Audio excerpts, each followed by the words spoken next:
এই যে আমার দোস্ত 12 বছর 13 বছর পরে দেখা, তাই না? আর প্রথম আমি আসি এলাকায় 2006 সালে, তখন এবং একটা গুড ইনফরমেশন, এই জেটলি এই শিলছড়ি এই এলাকার প্রথম এসএসসি পাস ছিল। এই যে এটা আমি অনেক বছর পরে আসলাম, এটা শিলছড়ি বাস যে বাজার আছে তার আগে, তারপরে যে রাস্তাটা এটা মহাজন পাড়ায় আমার সেই বন্ধুর বাড়ি যাচ্ছি, ওয়াচিংদের বাড়ি, বুঝছেন? দেখি কি দেখা যায়। এখানে একটা দোকানও আছে। প্রায় কত বছর, 10-15 বছর পরে দেখা হবে আমার এই বন্ধুর সঙ্গে, কিন্তু সেও জানে না আমি সেখানে যাচ্ছি। তো দেখি কি হয়, আদৌ যে তারে খুঁজে পাবো কি পাবো না জানি না। দোয়া করবেন যেন তারে পাই। এখন এখানে এসে দেখি যে রাস্তাগুলো হয়েছে, আগে তো এগুলো সব মাটির রাস্তা ছিল, খুব অবস্থা খারাপ ছিল। তারপরেও আসলাম বন্ধুটার সাথে যদি দেখা হয়। তার কোনো যোগাযোগ নাম্বার নাই, বহুত দিন ধরে চেষ্টা করছি ওবা সিং এর সাথে দেখা করার, কিন্তু দেখা করতে পারিনি।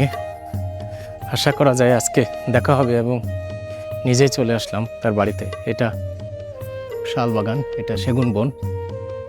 এই যে এই রাস্তা দিয়ে আমি যাচ্ছি, আগে পুরোটাই মাটির রাস্তা ছিল। দেখি, দেখতে থাকো বন্ধুরা, সামনে আমি যেন আমার বন্ধুকে খুঁজে পাই।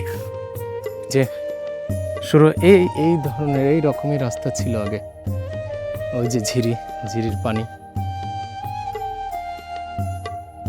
আমি এর আগে আসছি অনেক আগে, আমি প্রথম আসি 2006 সালে। এই দেখেন কি ডেঞ্জারাস, এটা যে পাহাড়ি ঢল বলে বা পাহাড়ি ভাঙ্গন বলে, সেটাই রাস্তা ছিল।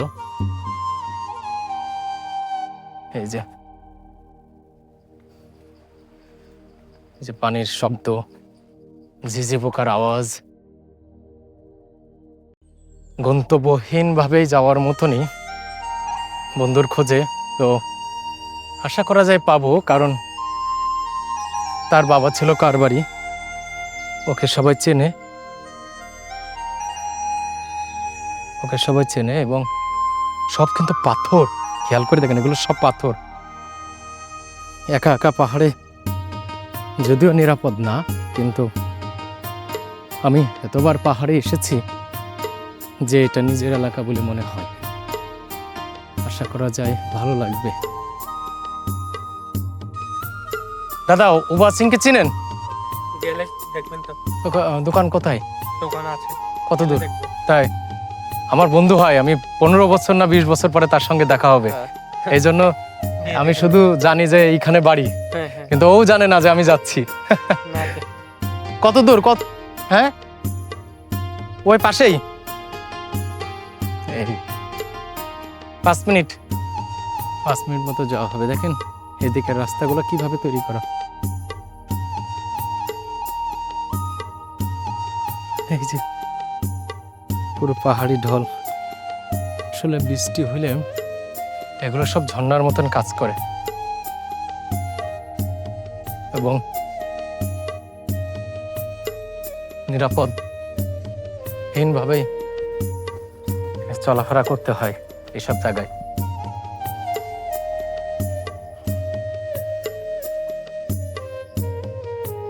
আসলে এটা ওদের প্রত্যেক দিনের কাজ, এই রাস্তা দিয়ে যাতায়াত করা। একটুতে আমরা হাঁপিয়ে যাই, কারণ এই ওয়েদারের সাথে আমাদের বেশি একটা সম্পর্ক না, এই কারণে ডিহাইড্রেশন হওয়ার সম্ভাবনা অনেক বেশি থাকে। তো আপনারা যারা পাহাড়ে আসবেন, এই এলাকায় আসবেন, আপনাদের উচিত হবে সবসময় কাছে পানি সংরক্ষণ করা। আপনারা শব্দ শুনতে পাচ্ছেন কিনা জানি না, ওই দেখেন পাহাড় থেকে সব পানি নামছে, এগুলো সব ঝর্ণার মতন। তো দেখি কি হয় আজকে। এখানে যদি আজকে রাত থাকি তাহলে এগুলো ঘুরবো, দেখবো। এই যে একটু বৃষ্টি হওয়ার কারণে দেখেন কি অবস্থা। এই যে সবগুলো এখান থেকে পানি বের হয়। এই যে এই পানি দিয়েই তারা গোসল করে, পানি দিয়েই খায়। বেশ সুন্দর। আসলে একটা আপনাদেরকে আমি একটা মেসেজ দিতে চাই। আমরা যেটাকে আনন্দর সহিত নিই বা আমরা যেটাকে অ্যাডভেঞ্চার হিসাবে নিই, এটা কারো না কারোর অনেক দুঃখের। এই পাহাড়ে যারা বসবাস করে তারা মূলত অনেক কষ্ট করে। কেমন কষ্ট? ধরেন এই রাস্তাটা পুরো মাটির, একপাশে পাহাড়, জঙ্গল, সাপ, পশু পাখি, হিংস্র জানোয়ার কোনো না কোনো সময় অ্যাটাক করতে পারে। ছোট ছোট বাচ্চারা থাকে। আবার কেউ যদি অসুস্থ হয় তার জন্য খুব কষ্টকর হয়ে যায় তাকে হাসপাতালে নিয়ে যানো। সব কিছু মিলেই একটা কঠিন অবস্থা আমরা যদি, কিন্তু কি করা, তারা এটাকে মানিয়ে নিয়েছে। তাদের লাইফই এরকম, লাইফ স্টাইলই এরকম। এই পাশে কত বড় বড় পাহাড় দেখি। হ্যাঁ, খুব চিরচেনা এই রাস্তা আমার খুব পরিচিত মনে হচ্ছে, কারণ এই রাস্তা দিয়ে আমি আগে একবার আসছি, একবার না কয়েকবার, কিন্তু বন্ধুটার কোনোই খোঁজ পাইনি। বন্ধুটার নাম হচ্ছে উবাচিং। এই যে যাচ্ছে। বাহ, কিনে যাচ্ছেন বাসকরং? জি, এই যে সব। আজকে কোথায় বাজার? যেহেতু বাজারে পিঠে নিয়ে যাবো।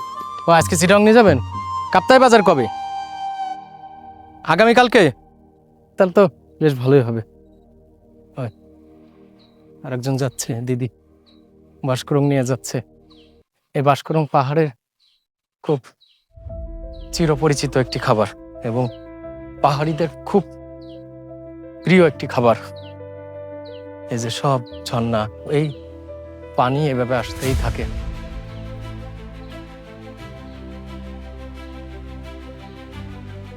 ওই যে পানিগুলো আসছে এই যে ঝর্ণা দিয়ে। আমিও যাই, আমি প্রায় কাছাকাছি চলে এসেছি উবাচিংদের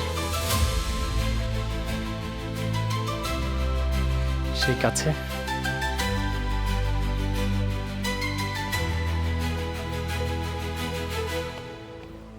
ফেরিয়ালা এখানে, এই যে এখানে ফেরিয়ালা, সব জায়গায় আছে ফেরিয়ালারা। এটা উবাচিংদের ঘর কোনটা? উবাচিং? হুম, ইয়া কারবারের ছেলে। এই দেখেন, এই যে আমি আছি কোথায়, এই নিচে দেখেন পুরোটাই পাথর, পুরোটাই পাথর। ওই যে উপরে একটা মাচাং ঘর আছে, কি সাউন্ড!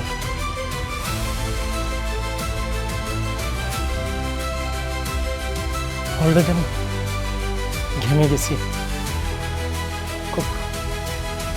উনি বললো 5 মিনিট লাগবে, কিন্তু রাস্তা শেষ হচ্ছে না। দেখি কি হয় আজকে।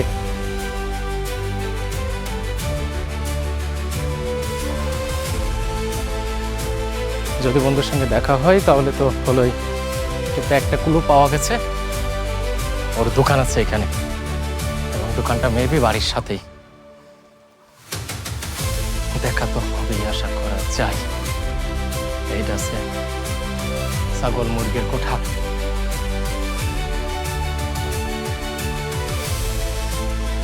উবাচিং, উবাচিং কই?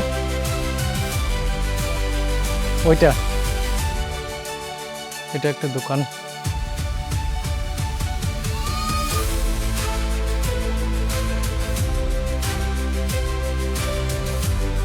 এই যে পুরো ঘর, মুরগির কোঠা। উবাচিং,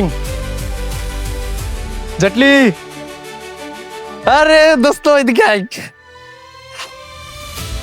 এই যে আমার দোস্ত।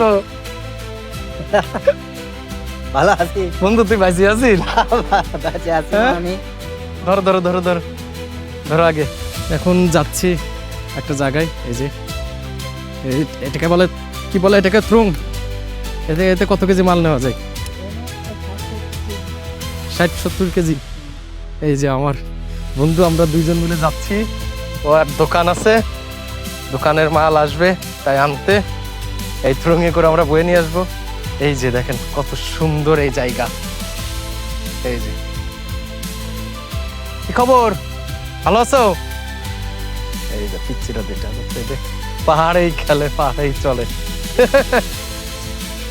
দেখে সব পাথর, সব পাথর।